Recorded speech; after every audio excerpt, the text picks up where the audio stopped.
What's really good with higher ed these days, though? I think we should get into it. Let's go.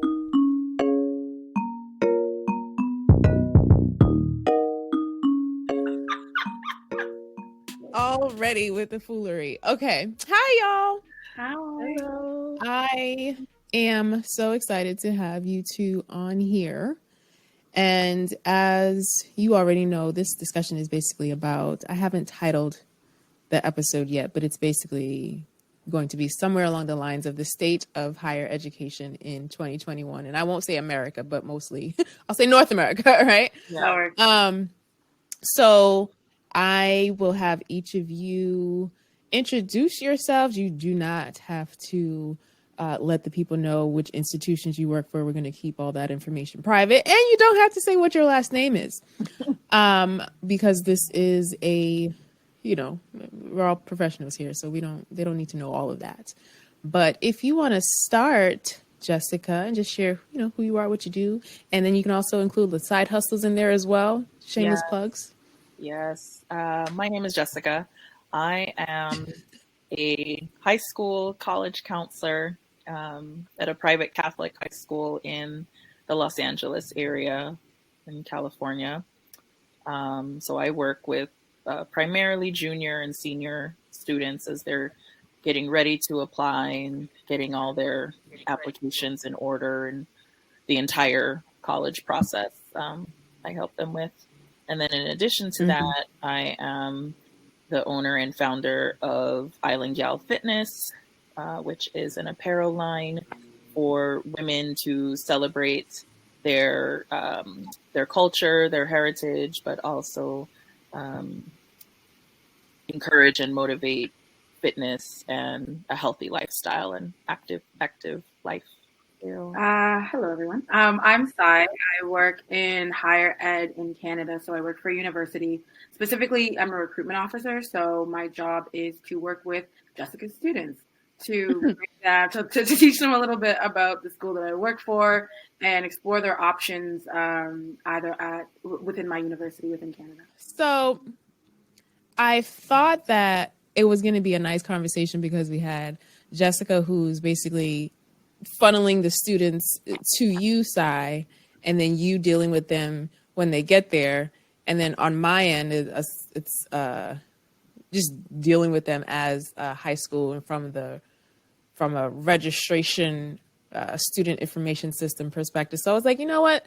This is a good conversation. And it was sparked by a couple months ago when it was announced that the student loan payments were going to be delayed again.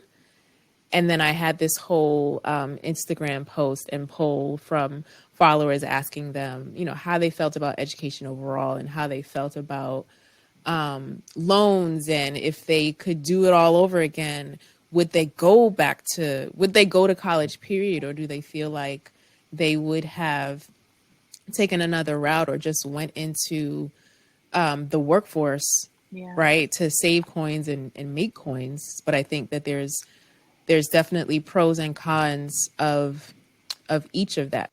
For me, I think that if I look back on like from high school, middle school, high school, university, the things that I enjoyed the most were kind of working with people, whether it was like tutoring or doing presentations and sort of like development work, I guess I would say. Like those were the things that I really enjoyed doing. So helping friends get through classes or whatever else that was.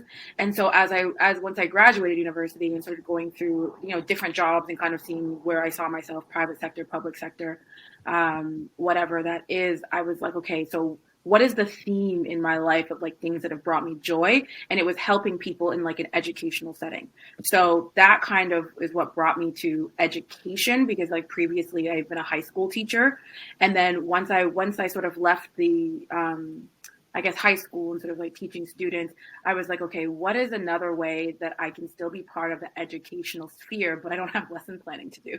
And that was, this job popped up, at my alma mater, and I was like, this is kind of cool. It kind of bridges my public speaking experience with like the love of working with high school students and kind of that guidance a little bit aspect of, you know, talking to them about like their hopes and their dreams and sort of what their path is. So it kind of brought together all of the different themes and elements and things that I love to do throughout my life. So that's kind of how I ended up here. Got it. Jessica? Yeah, mine was a little bit accidental, to be honest. Like, I was in for-profit education for about 10 years, where like I ran after-school tutoring programs for students, and I worked for a few different major corporations who did test prep. So I spent most of my days, yes, tutoring students and working with kids, but also doing business, doing sales, talking with parents, doing that type of interaction. And it sort of naturally sort of transitioned to talking about colleges and what their path would look like. And when an opportunity presented itself to work at a high school on the high school side, I took it, you know, because I didn't want to necessarily stay in sales and keep doing that business part. But what I really have come to like about being a counselor and not a teacher is I still get that that parent part. Like, I like talking to adults. I like talking to kids too, but I like being able to do both. And especially where you have either students that are first generation or they come from immigrant families and their parents don't understand the process of going to and applying to colleges. Like, there's so much education and teaching that needs to happen on both sides. And so it's been good for me to be able to do that. Plus addressing the mental health, and especially for kids and students of color where mental health isn't always prioritized. I am a mental health advocate on that side also. I can relate to that from my secondary school director role, which was basically what you are doing now for your 11th and 12th graders, but for clearly the lower level. So 7th and 8th graders that were looking to go to independent boarding day schools, or just, I won't say independent, but selective boarding schools, day schools, parochial schools. So, and that was intense for them, right? So there was a whole common application that they did. And if the school didn't take the common application, then you had to, you know, you're guiding them through the individual process, still dealing with families who are not familiar with the process, who came from, you know, different countries and educating them. And so when I think about the process, and then I think about COVID, it's like, okay, well, how has that changed all of this? Because there's no more direct interviews. There's no more programming that, you know, kids are not doing their after school programs, and all those things get cut out. So it's like, how do you now convince these schools that you are, you know, that you're a good fit for that program? And then how do you even go and visit the schools to look at it to see whether or not you like them? Or is boarding an option for high school? Is boarding now an option for colleges? What does that, like, it has changed everything. So my first question is related to the topic, is like, how has COVID-19's impact, or how has COVID-19 impacted the college admissions process? And I think since the kids start with Jessica, like, what does that now look like for you over the past year and change? It has changed. You know, that's heavy. but here's the thing: what's changed the most is like I mentioned earlier, that mental health piece. So much of the dialogue is calming the nerves, stepping off the ledge. Like, everybody is so nervous and so much more uptight than in a quote normal year. And so much of what I'm doing now is the reassurance to trust the process, to know that it's going to work out. because it has, the kids that graduated last year are in college now. Some might be doing it remote, but some are on somebody's college campus across this country. And so a lot of what has changed is the different parts of the application are viewed differently. Before, test scores were really important, and now not so much for some universities. Kids are finding ways that if they can't, play their soccer tournaments, year round or whatever, they're being more creative with helping their family or doing other things. They're finding their passions all over again. So I think it's forcing the students to really think outside of the box and not just go with I'm the MVP on my swim team or whatever, but I spent 40 hours with my grandmother making masks or cooking foods to distribute. Like it's putting them in positions where they can still be contributing citizens to our society, and they're not feeling like they don't have the qualities or the attributes that will get them into college. Like it has, the getting to college piece has not changed. There are too many schools in this country and international that if you want to go to college, that part is still there, COVID or not. Sai, what about on your end? So the landscape of recruitment has changed in quite a few ways. I guess the most obvious is I can't get on a plane and in person talk to students. So that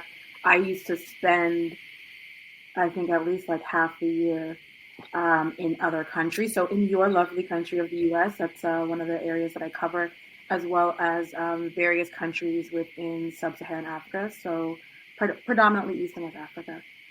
So that's definitely changed in terms of not being able to physically like interface and sit down with students. Those meetings, instead of talking to, a classroom of students, I'm now doing exactly what we're doing now. So those one-to-one conversations a lot more. I like the one-to-one because I actually get to like talk to the student. As Jessica was saying, there's a lot more of that counseling piece sort of built into what I'm doing, just reassuring them. And sort of my job, the way I interpret my job is to simplify those processes and those, all that bureaucracy and sort of all of that stuff. My job is to simplify that. That's the role that I take on. So in talking to those students that are anxious and not really knowing, what either they don't know what the process is or the process has changed, I really take on that sort of that translation role. So that's where I spend a lot of my time, and that's what I end up doing. But on the school side, I think there's a lot more focus on your website, your email strategy. Like, how do you reach students who are tired of sitting on Zoom calls? And how can you make the information digestible? Because previously you didn't really have to make it that digestible because you had people like myself going and sort of translating. But now students need to do the research themselves. You might not meet everyone. And so a lot more effort on streamlining the internal processes to make the application hopefully more transparent and easier for students to navigate. Got it. One thing that just touched on that I was like, it should have been changed anyway, was the whole standardized testing thing. Yes. I am so not a fan of standardized testing. And I feel like, I've always felt like schools needed to find better ways of gauging whether or not a student was going to be a good fit for them, because I, for one, am not a great test taker. So maybe that's just me projecting. But I'm just like, there are other measures for you to determine that, especially ones that could be, for example, the school that I used to work at, we used to give our own assessment, right? We used to create an assessment based off of the curriculum that we had, as opposed to like some standardized tests for that level, right? So this is school specific. And so if you're able to do this work and keep up, then cool. But if I take an SSAT and I'm not, I may not do well in this area, it doesn't mean that I'm not equipped to be successful at your institution. You know what I mean? So like, what are the pros to it? And what are the negative connotations to standardized testing? There's not that much. So the way that you all have, or I guess the level of standardized testing and the focus on standardized testing that we see in the U.S., we don't necessarily have that equivalent here. So, for example, there are like standardized tests, Ministry of Education, standardized tests that students do throughout like K through 12. But I think I'm pretty sure, and it's been a while since I've been ingrained in like the local curriculum because I work with international students, but I'm pretty sure the last test is a literacy test and it's in grade 10. After that, like there's no standardized test for you to leave school or high school. Mm-hmm. So our domestic admissions, so for I'm in the province of Ontario. So say for the province of Ontario, I used to work with domestic students. So like if I'm working with a grade 12 in high school, I can tell them like we're going to be looking for your top 6 grade 12 university level courses. So we look at the average from those. I'm not talking about tests with them because they don't have tests for us to rely on. I'm literally telling them where their average should be in their best 6 classes because they have 8 classes they can take. So their best 6 classes in their final year. Mm-hmm. Just to give you some context of sort of what that looks like within Canada and within like the province of Ontario. You know, to directly answer your question, Shaw, when you asked about the pros and the cons, the positives and the negatives, I don't think there's any positives, to be honest. Like if someone if someone wants to view this as a positive, which is, well, there might be a university or a scholarship out there that requires a test score. So go on ahead and take it because now you could be eligible to apply for that scholarship or to apply to that institution. If you want to view that as a positive, that's on you. Because my view is we're still in a pandemic, you know? So if an institution is going to put you in a position where you have to now fly out of state or, you know, cross state lines just to take a test and put your life and the health of your family at risk, like, is that really a place that you want to be? Like, this is essentially what they're asking you to do. Is that really what you want to consider for your 4 years of undergraduate school? So I don't really see a positive to testing. The cons really are, you know, kids are nervous about taking these exams. It's 4 hours on a Saturday that, quite honestly, they could be spending doing their schoolwork, doing their grades, working on their grades. Some of them need to catch up on their sleep. Even though this is still pandemic time, some of these kids are very overworked and their schedules are impacted. Some need a day perhaps to sleep in. So other than those few and far between schools that still are requiring testing right now, I can't think of a pro or a positive in these exams. Yeah. I have a question about that. So are you seeing, and maybe this is something we won't see for another year or two, but for those schools that are still requiring testing in a pandemic and haven't pivoted or changed or any of those things, are they seeing a reduction in enrollment and application numbers and things like that? Because that's a barrier in this sense, right? Because if a kid has to, I didn't even think of that. If a kid has to cross state lines, right, to be able to take the test that you probably shouldn't be requiring them to do anyway in a panorama, like you should be able, like, I'm wondering if that then impacts their bottom line. Yeah. Because I would think it would, unless the kids just, it's a school that they really want to go to anyway, and they just kind of adapt. Yeah. So here's the interesting part with that. The majority of universities in the country, the ones that were either test optional or test blind, meaning they were not viewing test scores at all, even if you submitted it, was not part of the application process. The majority of those colleges saw a huge uptick in the number of applications, some as much as 20 to 30% of a jump in the number of applications. And then really the only place where they were still requiring test scores last year were some of the historically Black colleges and universities. Some of the HBCUs were just real slow to come around. and then the public universities in the state of Florida. So we were all like, well, Florida is going to hurt. The Department of Ed in the state of Florida is going to hurt because they're still requiring test scores. They're no longer going to get students from outside of Florida to apply. None of our kids applied, and in the past they would have. So now, just this week, they actually saw an increase. But instead of it being where majority of the other schools were, 20, 30, 40%, they had like a 6% increase, so, but I think as a whole, students across the country in general applied to more schools. Those students in state in Florida, they likely just applied to more of the in-state schools, which caused an increase, but not the amount of an increase that the rest of the schools in the country were seeing, so we thought it would hurt them, but we'll see. It didn't, sadly. Yeah, maybe it'll take a few more years of that impact because you have like in-state and out-of-state tuition, right? So there's still a reduction in sort of what they, like the amounts they can charge because, a kid coming from New York going to Florida is going to pay a different price. So it might take a few years more impact for them to, maybe feel that adjust their admissions requirements because like even when you were saying, you were like, there are some schools that still require test scores for like scholarships and things like that. To me, that then sounds like, it's a system overhaul kind of thing. So it needs to be like the testing system and like those mechanisms, which is a lot of money, generates a lot of money, right?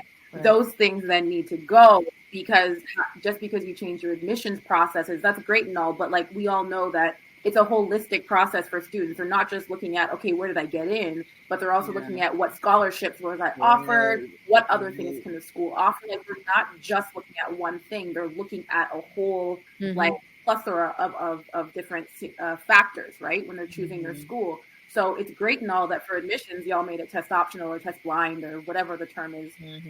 But I'm considering 5 different things and you haven't changed the scholarship requirement yet. Exactly. So I can't go to your school. So it might take a little bit longer for that impact to be felt. They don't have to commit to their university until May 1st. And so even though the universities, they received a higher number of applications, what's the actual enrollment piece going to look like? And those numbers could be down. So we won't know that for another month or so. We're all around the same age, and so I want to kind of pivot the conversation to really talk about like higher learning versus the workforce. I think it's safe to state that our generation or our parents were very much like college wasn't an option. Like you're going, right? Like higher education is not an option. You're going, and many of people in my generation are first generations people to go to college. But now there seems to be so many options for life post high school, right? A lot of students, you have students who opt out for a year, right? Who take a gap year. You have students who decide, I don't want to go to college, or I just want to go to community college. And then people who just want to jump into the workforce. And that may have seemed crazy or may have been looked down upon in the past, but now it's like, no, I respect your decision, especially if you have a solid plan. Now that I'm kind of pondering, looking back at life and looking back at choices and looking at these bills from Sally Mae or Navient, and just being like, what, if I had to do it all again, what would I change? And do I really need to go? And especially with all these side hustles popping up. So I want to have the conversation. Did you experience something similar with your family? Did you feel the pressure to go to college? Did you not want to go? Did you want to go? What were your thoughts surrounding that? And how would that change? And I think my next question, sorry, I'm all over the place, but for you, Jess, when you get to your answer, what do you have students that are like, no, I don't want to go, right? So I'll start with Sai. That was a lot, but. I think I've gleaned the gist of what you're asking, so I think I should be able to remember it. So if I'm talking about like my trajectory, like my personality, especially in high school, was just what's next. So I don't think there was that much consideration of, I was like, oh, I have an A in accounting. I'm really good at accounting. I'd probably like to work in business. Guess what I'm applying to? Business. Okay, great. Like that was my mentality. I still have a lot of that built in, but now I take pauses and I actually, think about what I want to do. But when in high school, it was very much, I was like, okay, so I'm in high school. Next is college. Great. So let's figure out where we're applying. Great. Done. Okay. Next. Like that was the momentum, not really too much of a pause. And my mom, similar to what you were saying, Shaw, like, I don't think we had a conversation about it. I think it was just like, okay, where are you going? Like it was. And I was like, yeah, of course, where am I going? Like I didn't really buck up against that. So that was what I did throughout my going into university. But even with the students that I work with now, I think that what they get stuck in now is the idea of just like, what's just going to make me money, which I don't think is dissimilar to what, were the considerations for students before. But that's why you see like a boost in computer science applications and computer engineering applications, because they see sort of the world we live in, literally what we're doing right now, and sort of see, with coding and crypto and all that kind of stuff, like they want to get into that. And so their parents are telling them they have to go to school. So they're like, well, I'm going to go to school for this because it's what it's probably going to make me money down the line. And it's kind of cool. So that's some of the shifting that I'm seeing, or just sort of, I find, picking their industries a little bit better, or maybe a little bit more thought towards the industry or the program that they want to get into. I think like the majority I think I saw the biggest boost in students considering gap years during COVID, right? Because they got into a school, then COVID hit, schools went remote, and they were like, whoa. And I think that might have been one of the first pauses that they had to actually think that going to university right now is actually not something I want to do. Like they hadn't had that thought before.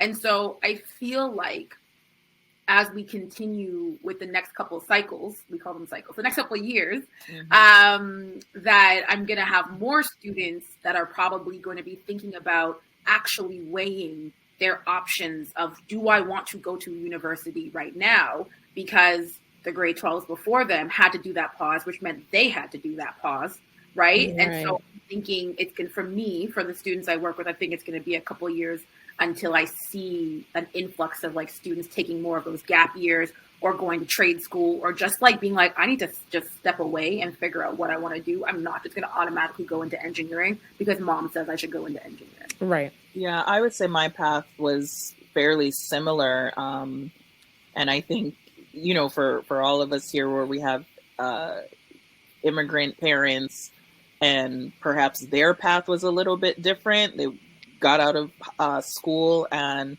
went straight into work,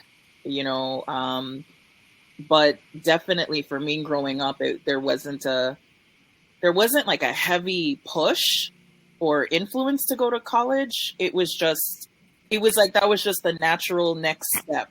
Like I didn't feel like I needed that influence. I just knew, well, yes, like I have to go to school. Like that's what I'm going to do. So for me, it was very just natural and organic to keep that momentum going. And the only reason why I really, really fall on the border of, where's that value at this point, was because I went to school, got my bachelor's degree, did all of that. But I stopped there. I didn't continue on for a master's or any higher level degrees until very recently. And I did see, especially as I got further into my career, and it was then 10 years out, 15 years out. And, when you start looking for jobs and you still only have that bachelor's degree, it seems like in today's day and age, the bachelor's degree is the equivalent of the high school diploma now. It becomes challenging sometimes, depending on your industry and your field of work, becomes very challenging to get a job without that master's. I haven't quite figured out why, but that seems to be the case. And so the school that I work at now, we are a college prep school, but, I won't say that we're an elite highfalutin type of school, but we are college prep. So the majority of students, I'd say about 85% of our seniors do matriculate to a 4-year institution after graduation. With that said, though, in recent years, college is costly. The cost of living is expensive, whether you're in state, out of state, whatever. It is just expensive to breathe these days, So I don't push my students as much to go for the 4-year institution if that is truly not what is calling them. And I don't feel guilty about it either. Before, I did feel that pressure of, you got to go to college, you got to go to school. Let's look at these schools. Now I put it out there of, look, let's explore the options in case you want to take one of these paths. But at the end of the day, come April and May the following year, you pick what you want to do. You decide. And I have a lot of kids who are, working actors. They're in the field. They're musicians. They're in the studio.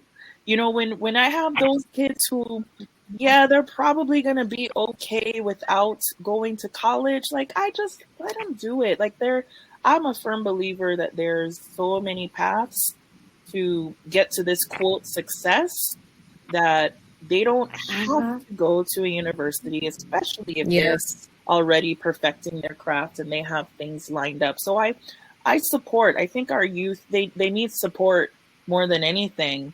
They don't need somebody telling them what to do that's against their, where their heart and where their passions truly lie. So I encourage, but at the end of the day, I just support. I feel like clapping right now. Like, I'm probably going to put like the audience effect for this. Yeah, no, that is 100% what students need to hear, and what like they need to see. Yeah.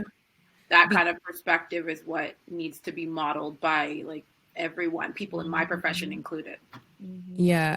And I think parents as well. So it honestly, first of all, it reminds me of Sister Act 2, right? And I think every creative student, every creative person is looking for that. And when I think back to my process, I didn't really want to go to school for, I did and I didn't. Like, I chose, when I applied to my school, I applied for fashion design and forensic science.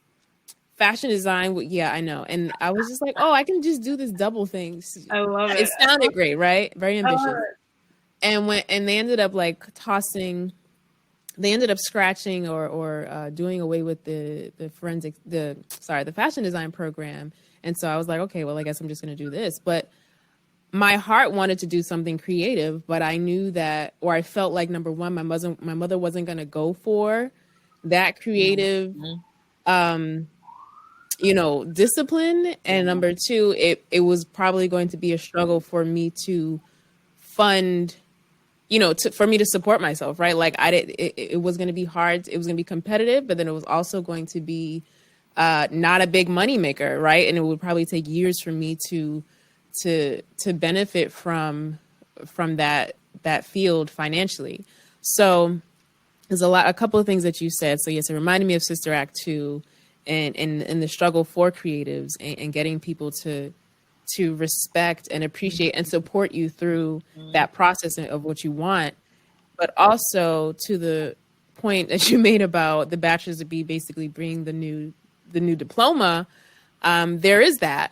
But I think there's also, thankfully, companies, throwing out Google as an example, who are now not requiring degrees for some positions. And so there's the Coursellas, and there are there's certificate courses and programs that they're allowing people to take who may not have experience in that area to now be able to profit from, and not having it be an entry level position, So I think those are on the rise, especially with the pandemic and everything that's happening. So I think that is taking place, but I just always felt like it shouldn't be based on, sure, education helps, right? But it should be based on whether or not I'm able to fulfill the duties and responsibilities regardless of my education or experience. Like, that's one of the things that I respected about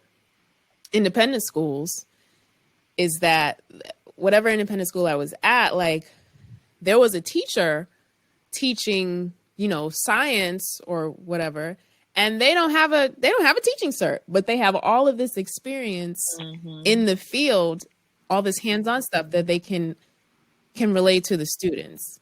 But yet public institutions are requiring this 4-year degree plus this experience, and then for you to get into the classroom to teach this textbook stuff, and you don't have experience in the field, but yet you're getting paid more than the teachers that do have experience. So it's just like, that's always been my beef with public education, and I just feel like they lock out so many great candidates because of the cert. It's like the standardized testing conversation that we were just having, right? So because you don't have this thing, you can't do this. It's like, okay, well, I can still serve students based on what I have. Just because I don't have this piece of paper doesn't mean that I'm not qualified, or doesn't mean that I can't gain the sorry, I'm ranting because I'm just really annoyed by by all of it. So yeah, there's that. No, I hear you. Yeah. I definitely hear you on that part about requiring a cert. Like, I see it multiple ways, because like, I, having gone through at least certification here, I think there are some important things that one learns in terms of just how to structure a lesson, like stuff like that. But that's stuff that can be in like a Coursera. It doesn't have to be, you know what I mean? That can be a workshop. That doesn't need to be a full year type thing. And I see examples of, having visited multiple schools in multiple countries. It's like, I've seen those that hold certs, and I'm like, okay, like, you know what I mean? I'm like, maybe just take a break for a minute and come back. Like, I don't know what's going on here. But then I've seen some like on the other side where it's that they don't. And I'm like, you could benefit from just a week. Yes. Just a week. Nothing not a barrier to entry, but a PD. You know what I mean? Like, not a barrier, but just, let's just enhance the skill. How about that? So I think it's just, we get caught in that, like, that's funny coming from me because I'm very rigid in my thinking, but like coming from that very like rigid, like this step 1, step 2, step 3, now you're a teacher, go teach. Right. And that's not really it. There's multiple pathways able to get to the same destination. And I think like that's probably a lot of what Jessica talks about with her students, but there's multiple ways to get where you want to go. There's not just one. And there are times, depending on the student I talk to, where we have those conversations as well. I'm like, okay, I know you came to me talking that you wanted to go to, university, and this is what you want to do. I'm like, but do you need to? Like, do you need to? And sometimes having those conversations coming from the person that is supposed to be recruiting you into a school, not from mom and dad or from whatever, it helps to have them pause to be like, oh, so you're telling me maybe I don't have to. Okay, so maybe I don't have to. You know what I mean? And it's just a matter of really like getting to know the students and just kind of being like, FYI, you could do this maybe, in a year instead of 4, if you, look at that option, maybe. But those kinds of conversations about there's so many different ways to get where you want to go. And there's so many different ways to get into, that you should get into teaching or whatever the industry is, fashion, whatever it is. And we don't always explore those other avenues. We just kind of go A plus B equals C and just repeat. What that made me think of, what you just said, was my undergrad experience versus my grad experience. When you go to college, you're not jumping into your major, right? You got to take all these core classes first that are uninteresting and that honestly just suck the life out of you. Like, I don't want to have to take math. I don't want to have to.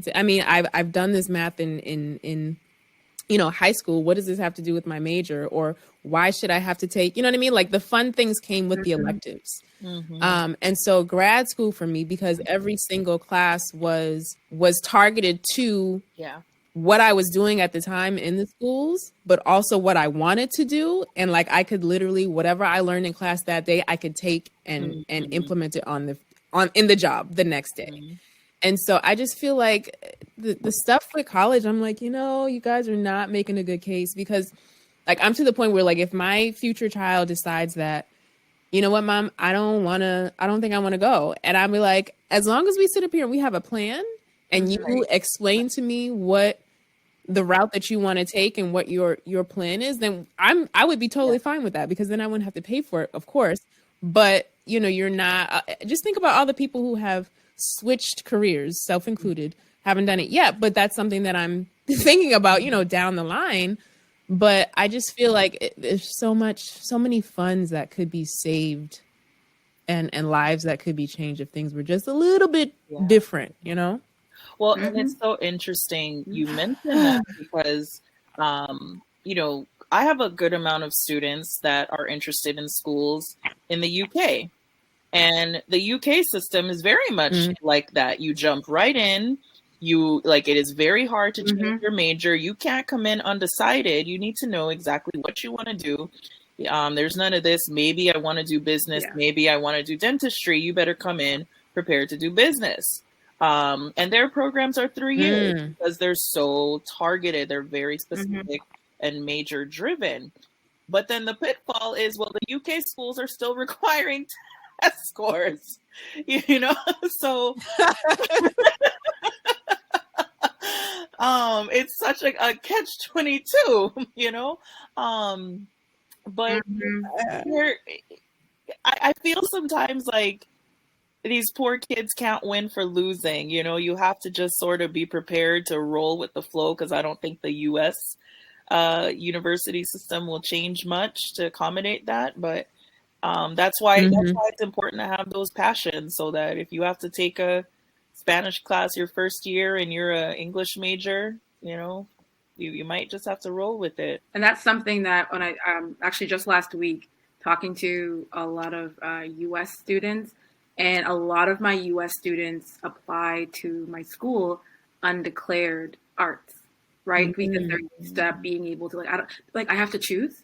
I have to know what I want to do yet. They're like, oh, no. I want to come into the school and then I want to figure that out. And I'm like, okay, that's fun, but I don't really have those options for you. So you kind of have to figure out, there's a good and a bad side to it. Yeah. The good is that the minute you step into the school, you're taking these, you are, I say, when you apply to business, the day one, you're a business student. Yes. The way you're taking classes looks nothing like the way a chemistry student is taking classes.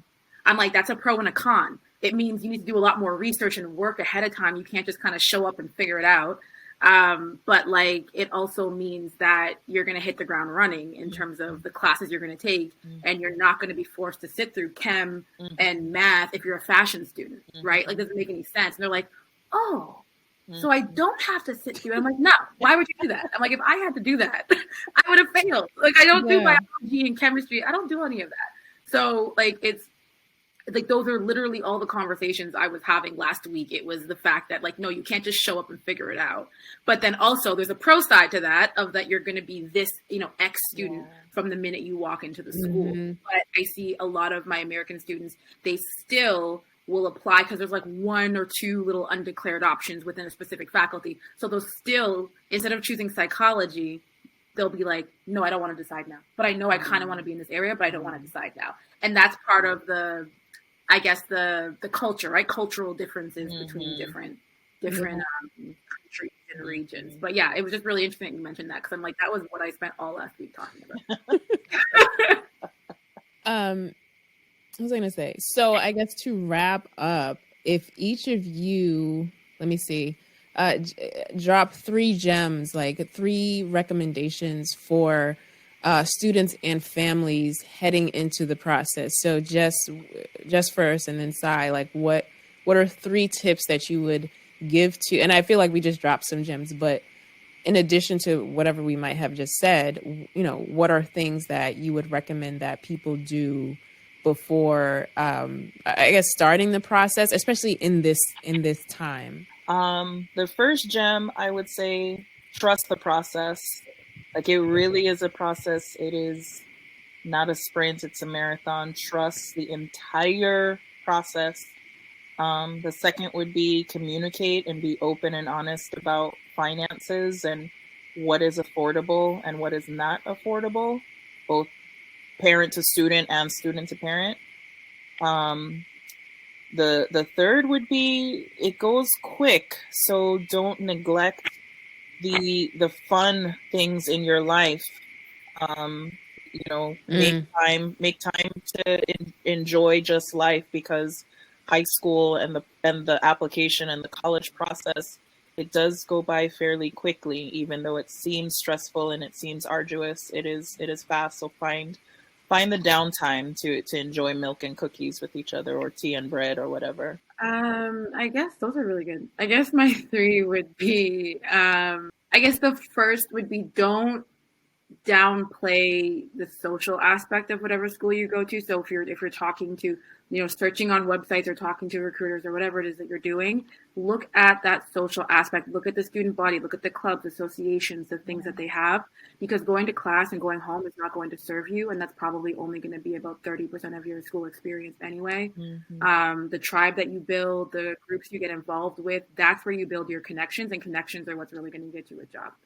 So look at the associations, look at the student body, like jump in. Now everything's virtual, so you can literally hop into like a student session or whatever it is, right? You can really get a good view of that. So that'd be number 1.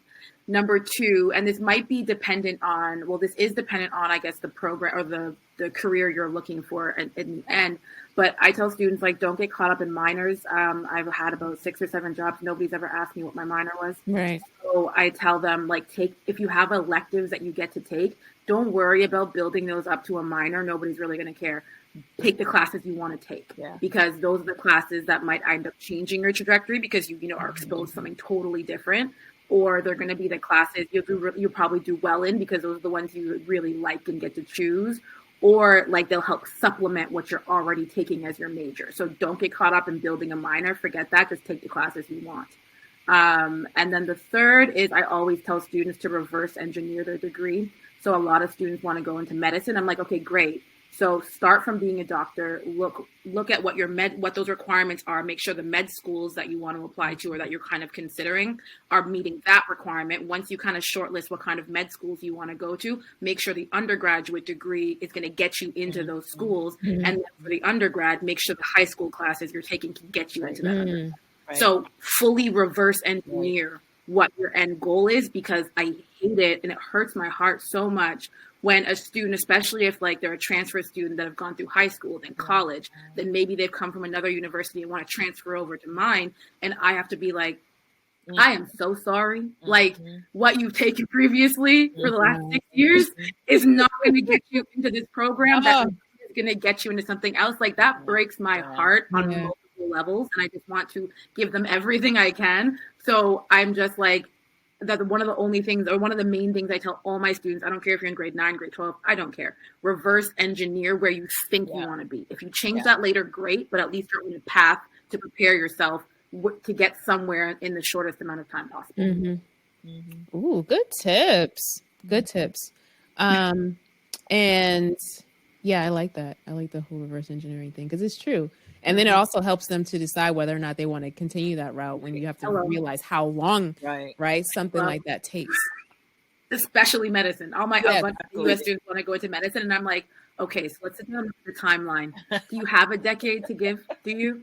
If you do, great. Start with your reverse engineering. But do you have a decade to spare? And you do, because you're young. But I just want to like hit you with that real quick. And then if it doesn't make you kind of like, oh no, then let's keep going. Yes. But you know what, we're going to stop right here. But thank you so much, ladies, for joining. I'm going to edit that part out. But no, thank you so much, ladies, for joining me on this episode. I can't wait to post it. Enjoy the rest of your day. Thank you so much for joining me. Thank you. You're welcome.